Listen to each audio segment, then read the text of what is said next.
번째, 개인정보 보호법 위반 등의 가능한 모든 법적 조치를 취하겠습니다.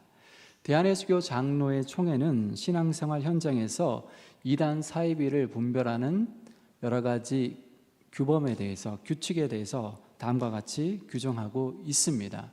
여러분 글씨가 작아서 보이지 않을 텐데요. 자, 이런 단어, 이런 분위기가 연출된다라면 한 번쯤은 여러분들이 의심해 보여야 됩니다. 이단 사이비 아닌가? 여러분들이 면밀하게 점검해 보아야 합니다. 성경 비유, 비밀 교육, 시대별 구원자, 성경 외의 경전, 극도의 교회 비난, 시한부 종말론, 동방 한국루, 직통계시, 극도의 배타성. 그러니까 이런 가르침, 이런 분위기가 연출된다라면은 여러분들이 여러분 주변을 잘 돌아보셔야 하는 거죠. 자, 이 중에서 마지막으로 언급된 것이 바로 극도의 배타성입니다. 배타성은 거의 모든 이단 사이비의 주요한 특징입니다. 그들은 울타리를 좁게 쳐놓고는 그 안에 들어온 사람들만 구원을 받을 수 있다라고 주장합니다. 그러니까 특별한 계시를 받은 자기들의 공동체에 들어와야만 구원의 티켓을 거머쥘 수 있다는 것입니다. 구원의 은총은 아무에게나 뿌려지는 것이 아니라 선택된 이들만, 특별한 사람들만 향유할 수 있는 특권이라는 것이지요. 그러나 여러분, 성경이 말하는 구원은 모든 사람에게 열려 있는데 그 특징이 있습니다. 여러분, 예수님께서 특별한 사람들만을 위해서 십자가에 못 박혀 죽으셨습니까? 결코 그렇지 않습니다. 성경이 말하는 구원은 대상을 가리지 않습니다. 우리가 계속해서 귀에 못이 박히도록 듣는 사도행전의 으뜸 말씀이 무엇입니까? 오직 성령이 너희에게 임하시면 너희가 권능을 받고 예루살렘과 온 유대와 사마리아와 땅끝까지 이르러 내 증인이 되리라 하시니라. 여러분, 복음의 최종 목적지는 예루살렘과 유대를 지나 사마리아를 통과하여 땅끝을 향하고 있습니다. 이것이 복음의 최종 목적지인 것이죠. 복음은 사마리아인들과 이방인들을 포함하여 모든 이들의 복음이라는 것이죠. 유대인들만의 복음이 아니라는 것입니다. 그러고 보면 이단 사이비를 경계해야 하는 가장 근본적인 이유는 그들이 예수 그리스도의 은총을 대단히 축소시키고 있기 때문입니다. 예수 그리스도의 십자가의 구속의 은총을 대단히 축소시키고 있기 때문이라는 것이죠. 앞서 언급했던 신천지에 대해서 좀 더 이야기해 보도록 하겠습니다. 아마 한 번쯤은 다음과 같은 게시물을 보았을 것입니다. 내용은 이렇습니다. 여러분, 제가 한번 읽어드리겠습니다. 교주 이만희가 이끄는 신천지는 이미 한국교회의 주요 교단으로부터 이단으로 규정된 단체입니다. 예장 총회에서 1995년에 이단, 예장 합동에서는 2007년 이단, 고신에서는 2005년 이단, 기독교 대한성결교회 1999년 이단으로 규정되었던 거죠. 다음으로 신천지 교주 이만희는 자신을 천상천하의 유일한 하나님이라고 주장하는 박태선 씨의 전도관 출신으로 장막성전 등 교주 신격화 단체를 두루 거치며 1984년 3월 14일 이단 신천지를 세웠습니다. 이곳에서 그는 보혜사, 이긴자, 사도 요한격 목자, 철장 권세 잡은 자 등으로 신격화되고 있습니다. 다음 넘겨주시죠. 신천지는 정통교회는 구원이 없는 바벨론이고 자신들에게만 구원이 있다며 정통교회를 자신들이 포교할 황금어장 추수밭 전도로 생각합니다. 저희는 여러분 불신자, 비신자들에게 전도를 하지만 신천지는 여러분 교인들, 교회를 다니고 있는 성도들을 대상으로 포교 활동을 합니다. 이만희 교주의 신격화 교리에 세뇌된 신천지 신도들이 정통교회 내부에 들어와 포교 활동을 하고 있는 바 다음과 같이 경고합니다.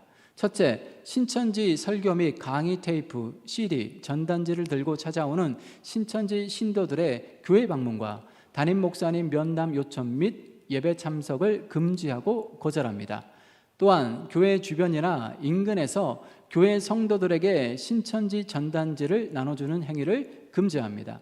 둘째, 신천지 추수꾼들의 교회 출입과 활동을 금지합니다. 신천지 추수꾼들은 양심을 속여가며 자신의 신분을 감추고 고정간첩처럼 교회 내에서 성도들의 정보를 파악하기 위해 활동합니다. 성도들의 보호받아야 할 이메일, 주소, 연락처, 현재 처한 상황 등 개인 정보를 또 다른 추수꾼에게 제공하는 것은 불법이므로 금지합니다. 여러분, 신천지 이단들은 상당히 교모하게 그리고 전략적으로 성도들에게 다가옵니다. 우리의 개인 정보 신상을 미리 파악하고 어떤 방식으로 접근할지, 어떤 단계로 접근할지 서로 회의를 거치고, 또한 계속해서 포교 활동을 하면서도 그들이 함께 회의하며 머리를 맞대면서 한 사람을 공략하기 위해서 그렇게 노력하고 애쓴다라는 거죠. 여러분, 맞춤식 포교 활동을 전개합니다. 제가 개인적으로 신천지를 이단으로 규정하는 상식적인 이유는 이렇습니다. 그것은 바로 가정과 교회를 파괴하고 무너뜨리기 때문입니다. 하나님께서 여러분 친히 세우신 기관이 두 가지가 있습니다. 하나님께서 친히 세우신 첫 번째 기관은 가정입니다. 아담이 홀로 거처하는 것이 좋지 않아 보여 하나님께서 돕는 배필로 누구를 허락하십니까? 하와를 허락하는 거죠. 가정이 탄생합니다. 그리고 성령을 통하여서 예루살렘 초대교회를 태동시킨 이후 교회 역사가 시작됩니다. 그러니까 하나님께서는 친히 가정과 교회를 제정하신 것이죠. 그런데 여러분, 바로 저들의 공략 대상은 가정과 교회를 무너뜨리고 파괴하는 데 있습니다. 여러분, 교회는 개혁의 대상이지 파괴하고 무너뜨릴 대상은 아닙니다. 우리는 여러분 개혁주의라는 우산 아래에 있습니다. 교회는 끊임없이 개혁되어야 되는 거죠. 그러나 여러분, 교회는 파괴하고 무너뜨릴 대상은 아닌 것이죠. 하나님께서 친히 세우신 가정과 예수의 핏값으로 사신 교회를 파괴한다면 신천지 스스로가 이단임을 자처하는 것이 아니고 여러분 무엇이겠습니까? 다음으로 신천지를 여러분 이단으로 규정할 수밖에 없는 결정적인 이유가 있습니다. 앞서 여러분 신천지에 대해서 언급하면서 반복적으로 등장하는 단어가 있습니다. 그것은 바로 신격화라는 단어입니다. 신천지는 교주 이만희 씨를 신격화하기 위해서 이만희 씨를 예수님과 동등한 위치에 올려놓습니다. 그렇다면 여러분, 이만희 씨가 예수님과 동등해질 수 있는 방법이 어떤 방법이 있겠습니까? 예수님을 이만희 씨의 수준으로 끌어내리는 방법밖에 없습니다. 하나님이신 예수님을 이만희 씨의 수준으로 끌어내려서 이만희 씨와 교주와 그리고 예수님과 동등하다라는 것을 주장하는 것이죠. 신천지 교주 이만희 씨의 하늘에서 온 책의 비밀 계시록의 진상 2에 보면 이런 내용이 있습니다. 한번 들어보십시오. 예수님은 육신을 입고 오신 하나님이 아니라 성령이 인간 예수의 육체에 임하심으로 하나님의 아들이 되었다. 무슨 말입니까? 결론적으로 말씀드린다면 예수님은 하나님이 아니라 인간에 불과하다는 것입니다. 여러분, 앞서 말씀드렸듯이 예수님을 하나님과 동등하신 분임에도 불구하고 그를 끌어내림으로 말미암아 예수님을 끌어내림으로 말미암아 교주 이만희 씨를 예수님과 동등하게 여기며 그리고 그들은 포교 활동을 하는 것입니다. 고대 교회사를 보면 여러분 초기 기독교 이단 중에 에비온파라는 게 있었습니다. 이들은 예수님은 하나님과 동등하신 분이 아니라 한낱 피조물에 불과하다라고 이야기하며 세례를 받을 때 예수님께서 세례 요한에게 세례를 받을 때 하나님의 아들로 받아들여졌다라고 주장했습니다. 사모사타의 바울 역시 예수님이 세례를 받을 때 하나님의 양자로 택함을 받았다라고 주장했습니다. 이후 3세기 말 4세기 초에는 아리우스라는 사람이 등장해서 예수님이 하나님과 동등한 신성을 가지신 분이 아니라 단지 특별한 능력을 소유한 피조물에 불과하다라고 주장했습니다.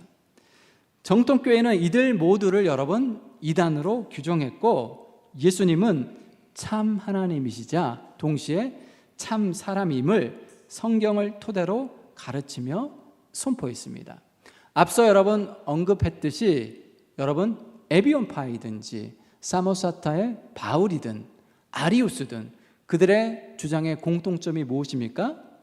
예수님에게 특별한 지위, 특별한 신분, 특별한 위치는 인정할 수 있으나 하나님과 동등한 분이 아니라 그저 한낱 인간에 불과하다는 거죠. 예수님의 하나님 되심을 부인하고 있는 것입니다. 그렇게 보면 여러분 신천지는 오늘 이 시대에 새롭게 등장한 이단이 아니라 이미 기독교 역사 속에서 등장했던 에비온파의 아류에 지나지 않습니다. 사실 이 시대의 모든 이단들은 기독교 역사 속에서 끊임없이 출몰했던 이단들 중에 하나입니다. 그저 가면을 바꾸고 새로운 척하지만은 여러분 새로운 게 아니라 이미 초기 기독교 때부터 있었던 그런 이단들이었던 거죠. 오늘 본문에 여러분 이렇게 시작하고 있습니다. 본문 4절 말씀 보십시오. 사도행전 8장 4절입니다. 4절 말씀 같이 한번 읽어보도록 하겠습니다. 그 흩어진 사람들이 두루 다니며 복음의 말씀을 전할세. 아멘. 스데반의 순교로 촉발된 큰 박해로 말미암아 예루살렘 초대교회 성도들은 부득불 흩어질 수밖에 없었습니다. 그러니까 자발적으로 흩어진 것이 아니라 큰 박해로 인해 어쩔 수 없이 흩어질 수밖에 없었던 것이죠. 그런데 흩어진 성도들은 박해를 피해 두루 다니며 복음의 말씀을 전했습니다. 박해를 피해 숨어버린 것이 아니라 박해를 피해 두루 다니며 복음의 말씀을 증거했습니다.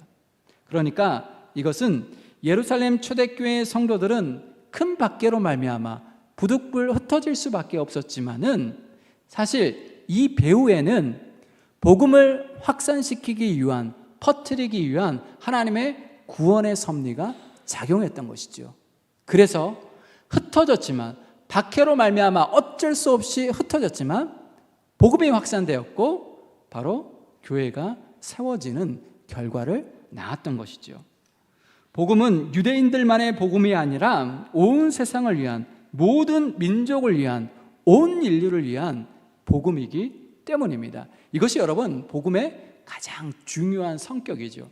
특별한 사람들만을 위한 복음, 특별한 공동체만을 위한 복음, 특별한 계시와 특별한 지식을 전수받은 사람들만의 복음이 아니라 복음은 여러분 처음부터 땅끝을 향하고 있음을, 온 인류를 향한 복음임을, 유대인들을 향한 복음이 아니라 이방인들도 사마리아인들도 포함하여서 모든 인족을 위한 복음임을 우리가 주목해 볼 필요가 있는 것이죠. 오늘 본문은 흩어진 성도 가운데 한 사람을 우리에게 소개해 주고 있습니다. 그 사람이 누구입니까? 바로 빌립입니다. 예루살렘 초대교회가 뽑았던 7 일꾼 중에 한 사람이었던 그 빌립에 대해서 오늘 본문이 증거하고 있습니다. 5절 말씀 보십시오. 5절 말씀 계속해서 읽겠습니다. 빌립이 사마리아 성에 내려가 그리스도를 백성에게 전파하니. 아멘. 놀랍게도 빌립은 사마리아로 내려가 복음의 말씀을 증거했습니다. 유대인들로부터 여러분 이방인 취급을 당했던, 사람 취급을 받지 못했던 사마리아인들에게 놀랍게도 빌립이 내려가 복음을 전했습니다. 사도행전 전체적인 맥락에서 보면 여러분 바로 오늘 본문 5절 말씀이야말로 가장 극적인 장면이라 할 수 있는 거죠. 가장 극적인 순간이라고 할 수 있습니다. 여러분 유대인과 사마리아인들의 오랜 반목과 혐오와 갈등의 역사를 들여다보면 여러분 복음이 드디어 유대의 장벽을 뛰어넘어서, 예루살렘의 장벽을 뛰어넘어서 사마리아로 흘러갔다는 것이야말로 가장 놀라운, 가장 극적인 사건이자 극적인 순간이라 말할 수 있는 것이죠, 여러분. 자, 그렇다면 빌립이 사마리아 성에 내려가 복음의 말씀을 증거했는데 그 복음의 핵심 내용이 무엇입니까? 다시 한번 들어보십시오. 오늘 본문 5절 말씀입니다. 빌립이 사마리아 성에 내려가 그리스도를 백성에게 전파하니. 아멘. 빌립이 여러분 사마리아인에게 전한 복음의 핵심 메시지는 무엇입니까? 그리스도를 전파했다라는 거죠. 무슨 말입니까? 예수가 곧 그리스도임을 증거했다라는 것입니다. 요한복음 4장에 보면 예수님과 사마리아 여인과의 대화가 나오는데요, 예수님과 사마리아 여인과의 대화를 자세히 들여다보면 왜 빌립이 그리스도를 전파했는지 금방 알 수 있습니다. 요한복음 4장 25절 26절 말씀 들어보십시오. 여자가 이르되 메시아 곧 그리스도라 하는 이가 오실 줄 내가 아노니 그가 오시면 모든 것을 우리에게 알려주시리이다. 예수께서 이르시되 내게 말하는 내가 그라 하시니라. 아멘. 그러니까 사마리아 여인에게 내가 너가 그토록 기다리던 메시아 그리스도임을 밝힌 것이죠. 이 대화를 통해서 알 수 있는 것은 사마리아인들도 유대인들처럼 누구를 기다렸습니까? 누구를 고대했습니까? 메시아 그리스도를 고대했고 기다렸던 것입니다. 전도자 빌립은 사마리아인들에게 나사렛 예수가 너희가 그토록 고대했던 기다렸던 메시아 그리스도라고 증거했던 것이죠. 사실 여러분, 예수가 곧 그리스도라는 것이야말로 복음의 핵심입니다. 여러분, 기독교가 무슨 말입니까? 기독교가 그리스도교란 뜻이죠. 기독을 여러분 그리스도교를 한자로 풀이한 게 여러분 기독입니다. 기독교는 여러분 그리스도교입니다. 여러분, 예수가 그리스도라는 바탕 위에 기독교가 세워진 것이죠. 사도행전 2장 36절에서 여러분 사도 베드로는 유대 권력자들을 향하여서 다음과 같이 복음의 핵심 메시지를 증거합니다. 들어보십시오. 그런즉 이스라엘 온 집은 확실히 알지니 너희가 십자가에 못 박은 이 예수를 하나님이 주와 그리스도가 되게 하셨느니라 하니라. 아멘. 너희가 십자가에 못 박은 예수, 나사렛 예수가, 목수의 아들 예수가 그리스도라는 거죠. 메시아라는 거죠. 여러분, 이렇듯 여러분 복음의 메시지는 간단합니다. 예수가 그리스도라는 거죠. 이게 복음의 핵심이고, 이것 하나만 붙들어도 여러분 결코 우리는 이단의 마수에 걸려 넘어질 수 없습니다. 사도 바울이 전한 복음의 메시지도 여러분 동일합니다. 그가 전도 여행을 다니면서 전했던 복음의 메시지도 예수가 그리스도라는 거죠. 특별히 데살로니가 지방에 이르러서 그들에게 전했던 사도 바울의 핵심 메시지를 한번 들어보십시오. 사도행전 17장 2절 3절입니다. 바울이 자기의 관례대로 그들에게로 돌아가서 새 안식일에 성경을 가지고 강론하며 뜻을 풀어 그리스도가 해를 받고 죽은 자 가운데서 다시 살아나야 할 것을 증언하고 이르되 내가 너희에게 전하는 이 예수가 곧 그리스도라 하니. 아멘. 이 예수가 그리스도다. 예수 그리스도, 예수님이 그리스도라는 고백이요 진리요 복음의 핵심입니다. 그렇습니다. 여러분, 모든 시대에 걸쳐 복음이 선포되는 현장에는 언제나 예수가 곧 그리스도라는 그 진리의 말씀이 쩌렁쩌렁하게 울려 퍼졌습니다. 예수가 그리스도라는 그 진리 위에 교회가 세워졌고, 예수가 그리스도라는 그 고백을 토대로 여러분 교회 역사가 펼쳐진 것입니다. 예수가 그리스도라는 그 짧은 외침이 소아시아와 유럽의 역사, 아니 전 인류의 역사를 뒤집어 바꾸었던 것이죠. 예수가 그리스도라는 그 진리의 복음을 위하여서 수많은 복음의 증인들이 자신의 목숨을 순교의 제물로 드릴 수 있었던 거죠. 예수가 그리스도라는 것을 확신했기 때문에 그 예수 그리스도를 위하여서 자신의 목숨을 기꺼이 드릴 수 있었던 것이죠. 따라서 우리가 끝까지 붙들어야 될 진리가 무엇입니까? 예수가 그리스도라는 거죠. 예수 그리스도. 너무나도 간결하고 너무나도 짧습니다, 여러분. 그런데 사실 우리가 이단에 넘어가는 이유는 너무나도 짧고 너무나도 간단한 명제적 진리임에도 불구하고 우리가 이 말을 제대로 잘 이해하지 못하기 때문입니다. 이 툴만 하나 가지고 있어도 여러분 얼마든지 여러분 이단 사이비는 걸러낼 수 있습니다. 예수가 그리스도라는 복음의 핵심을 좀 더 깊이 들여다보면 이것이 왜 복음의 핵심인지 금방 알 수 있습니다. 예수가 그리스도라는 고백은 훗날 정통교회에서 예수님은 참 하나님이시요 베레데우스, 예수님은 참 사람이십니다 라는 진리적 명제로 확장됩니다. 베레데우스, 베레호모, 예수님은 완전한 하나님이시요 완전한 사람이다. 동시에 이게 여러분 신조로 만들어지게 되는 것이죠. 왜 그렇습니까? 완전한 하나님이요 동시에 완전한 사람이어야만, 참 하나님이시요 동시에 참 사람이어야만 구원자가 될 수 있기 때문입니다. 그리스도가 될 수 있기 때문입니다. 메시아가 될 수 있기 때문입니다.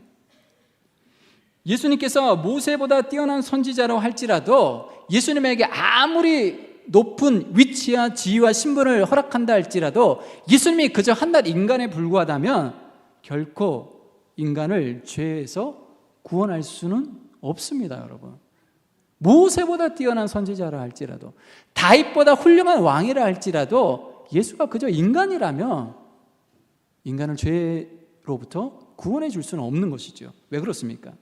인간이 어떻게 인간을 구원할 수 있겠습니까? 머리끝부터 발끝까지 총체적으로 부패한 인간이, 죄의 문제를 스스로도 해결할 수 없는 인간이 다른 사람의 죄의 문제를 어떻게 해결해 줄 수 있겠습니까? 어불성설인 거죠. 자기의 죄의 문제도 해결하지 못하는데 어찌 다른 이들의 죄의 문제를 해결한다라고 뛰어들 수 있겠습니까? 말도 안 되는 거죠. 그래서 여러분, 성경은 예수님의 하나님 되심을 강조합니다. 한낱 인간이 아니라는 거죠. 위대한 선지자가 아니라는 거죠. 그저 그 정도의 수준에서 멈추지 않는다는 거죠. 예수가 하나님이라는 거죠. 여러분, 요한복음 1장 1절 말씀 들어보십시오. 태초에 말씀이 계시니라. 이 말씀이 하나님과 함께 계셨으니 이 말씀은 곧 하나님이시니라. 이 말씀은 곧 하나님이십니다. 말씀이 하나님이신데 계속해서 14절 말씀 들어보십시오.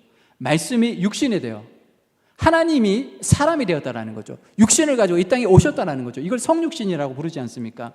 말씀이 육신이 되어 우리 가운데 거하심에 우리가 그의 영광을 보니 아버지의 독생자의 영광이여 은혜와 진리가 충만하더라. 말씀이 육신이 되어 이 땅에 오신 분이 독생자 예수 그리스도라는 거죠. 여러분, 예수님은 성육신하신 하나님이십니다. 예수님이 하나님이라는 여러분 결정적인 증거가 무엇입니까? 우리와 똑같은 육신을 입고 이 땅에 오셨지만 우리와 결정적으로 다른 점이 있습니다. 죄는 없으십니다. 히브리서 4장 15절 말씀 들어보십시오.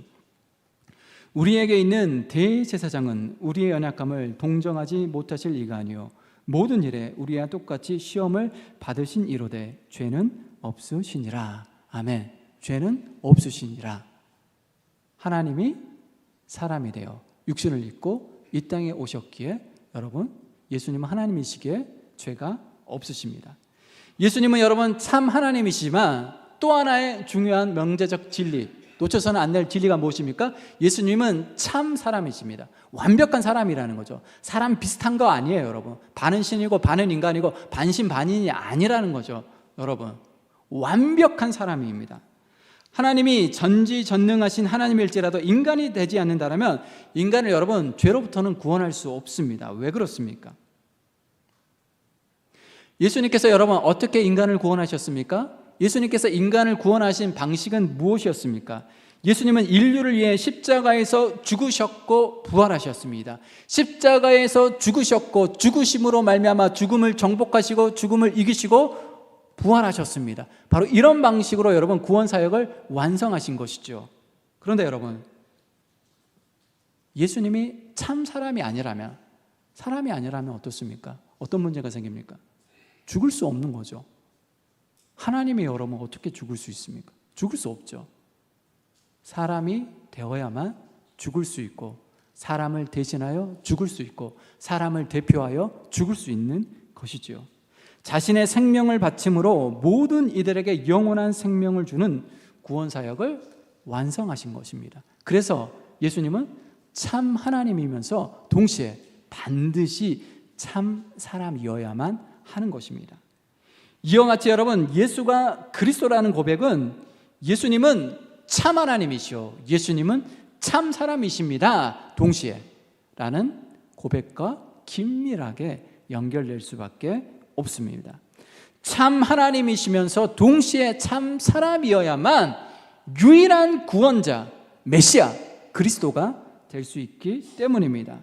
참 하나님이시기 때문에 사람을 구원할 수 있는 것이고, 참 사람이기에 사람을 대신하여, 사람을 대표하여 죽을 수 있기 때문입니다. 이 둘 중에 하나라도 무너지면 그리스도가 될 수 없습니다. 메시아가 될 수 없는 거죠, 여러분.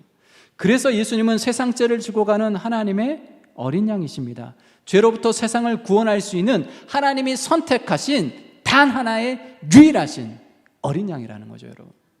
다른 구원자는 없습니다, 여러분. 그런데 이단 사이비에서는 시대별 구원자를 이야기하는 거죠. 구약 시대 때 필요했던 구원자, 신약 시대 때 필요했던 구원자, 오늘 이 시대에 바로 내가 구원자다. 자신을 신격화하며 자신을 마치 하나님처럼, 예수님처럼 동등한 자로 여기는 작업을 하는 거죠, 여러분. 자, 여기서 신천지가 예수를 어떻게 이해하는지 다시 한번 들어보십시오. 그러니까 이것만 들어보면 아, 이단이구나. 바로 여러분 망설일 필요도 없는 거죠, 여러분. 예수님은 육신을 입고 오신 하나님이 아니라 성령이 인간 예수의 육체에 임하심으로 하나님의 아들이 되었다. 예수는 성령의 임하심으로 하나님의 아들로 받아들여졌지만 하나님은 아니라는 거죠. 성령이 인간 예수의 육체에 임하심으로 하나님의 아들이 되었을 뿐이라는 거죠. 그러니 오늘 시대에는 성령이 나에게 임했기 때문에 내가 구원자다라는 걸 주장할 수 있는 여러분 토대가 만들어지는 거죠. 그러면 여러분 누구나 다 구원자가 되는 거죠. 우리 중에 성령 온 사람이 어디 있어요, 여러분? 예수를 주로 고백하는 것 자체가 성령이 내 안에 내주하고 있다라는, 성령이 내 안에 계시다는 가장 결정적인 증거이지 않습니까? 우리가 어떻게 구원을 받았습니까? 우리가 어떻게 믿음을 갖게 되었습니까? 성령의 역사로 말미암아. 복음이 선포될 때, 성령이 역사할 때 예수가 주님이시구나, 예수가 그리스도이시구나 믿어지는 거죠. 내가 믿는 게 아니라 믿어지는 거죠, 성령이 역사할 때. 그러니 여러분, 성령이 우리 안에 강력하게 역사하고 우리 안에 들어오신 성령은 영원토록 우리 안에 함께 하십니다. 나도 교주죠, 여러분. 나도 구원자죠. 성령이 내 안에 오늘 이 시대에 임했으니까. 그러니까 여러분, 한국에서만 자기를 예수라고 주장한 사람이 여러분 몇천 명인지 모르겠습니다. 역사적으로 따져보면 자기가 다 구원자라는 거죠.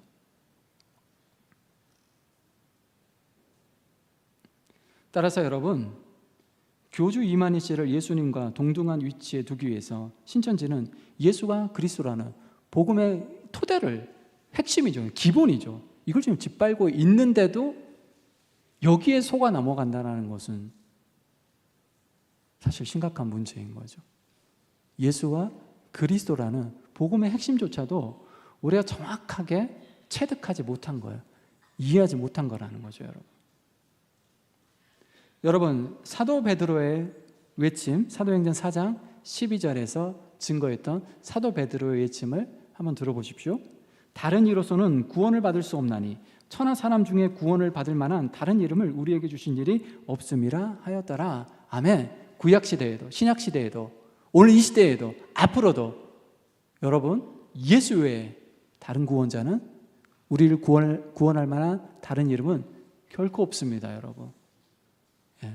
오늘 이 시대는 특별한 사람에게 하나님께서 역사하셔서 그 사람을 통해서 구원 역사를 전개하는 게 아니라 인류가 시작된 이래로 창세기 1장 1절부터 여러분 오늘 이 시대까지 앞으로도 영원토록 예수가 그리스도요, 예수가 유일한 구원자라는 것은 결코 흔들 수도 없는 기독교의 핵심 중에 핵심이요, 복음의 핵심 중에 핵심입니다. 예수의 그 누구도 그리스도가 될 수 없습니다. 또 다른 그리스도가 있다라면, 그게 가능하다면 하나님이 굳이 사람이 되실 필요가 있습니까? 되실 필요도 없죠.